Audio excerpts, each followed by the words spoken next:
Hi friends, स्वागत है आपका हमारे यूट्यूब चैनल नॉलेज स्टॉक में, जहां पढ़ रहे प्रश्न वाली 5.2। तो आइए वीडियो को स्टार्ट करते हैं। आज हम प्रश्न नंबर 17 पढ़ेंगे। तो प्रश्न नंबर 17 क्या दे रखा है? एपी 3, 8, 13 डैश डैश डैश और फिर 253 में अंतिम पद से 20वां पद ज्ञात कीजिए। मतलब क्वेश्चन में हमसे क्या पूछा है कि अंतिम पद से 20वां पद, मतलब 253 के पहले जो भी नंबर्स रहेगी उसका 20वां पद ज्ञात करना है हमें। ठीक है, तो सबसे पहले हम अंतिम पद ज्ञात करेंगे। तो जो है इस श्रेणी को हम घटते क्रम में लिख लेंगे, क्योंकि हमें उल्टी साइड से आना है। अब आगे से पीछे नहीं जाना है, पीछे से आगे आना है। तो देखो कैसे लिखेंगे हम, एपी को घटते क्रम में लिखेंगे। अब देखो यहाँ तो हमें लास्ट में एक ही वैल्यू पता है। लास्ट वैल्यू क्या हमारे पास में 253 है।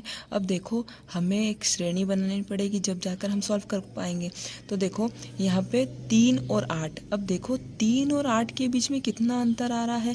तो देखो 3 के बाद 4, 5, 6, 7, 8। ठीक है, तो देखो 3, 2, 5, मतलब इन दोनों के बीच 5 का अंतर आ रहा है। यहाँ से भी देखो तो इसमें 5 का अंतर आ रहा है। तो हम क्या करेंगे कि 5 का अंतर आ रहा है, तो पीछे से भी हम 253 में से 5 का गैप करके संख्या ले लेंगे। तो देखो 253 तो हमने क्वेश्चन में से लिखा है। उसके बाद उससे 5 कम करेंगे तो कितना होगा 248, और उससे 5 कम करेंगे तो 243 डैश डैश, और लास्ट संख्या हो जाएंगी हमारी 13, 8, 3। इसको हमने उल्टा लिख लिया। ठीक है, अब इससे हम सॉल्व करेंगे।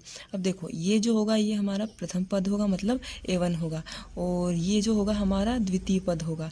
ठीक है, और ये होगा हमारा तृतीय पद, मतलब ये हमारा A1 होगा। 253 क्या होगा? A1 होगा। तो A1 को ही हम A बोलते हैं, तो A बराबर 253। अब देखो सार्वंतर निकालेंगे, तो सार्वंतर कैसे निकालते हैं? D A2 में से A1 घटा देंगे। तो देखो यहाँ A2 में से A1 घटाएंगे तो क्या बचेगा? 248 में से अगर 253 घटाएंगे तो कितना बचेगा? -5, मतलब हमें A भी मिल गया, D भी मिल गया। अब हमें प्रश्न में क्या बोला है कि 20वां पद ज्ञात कीजिए। तो हम क्या करेंगे? फॉर्मूला लगाएंगे, n बराबर a plus n minus 1 into D.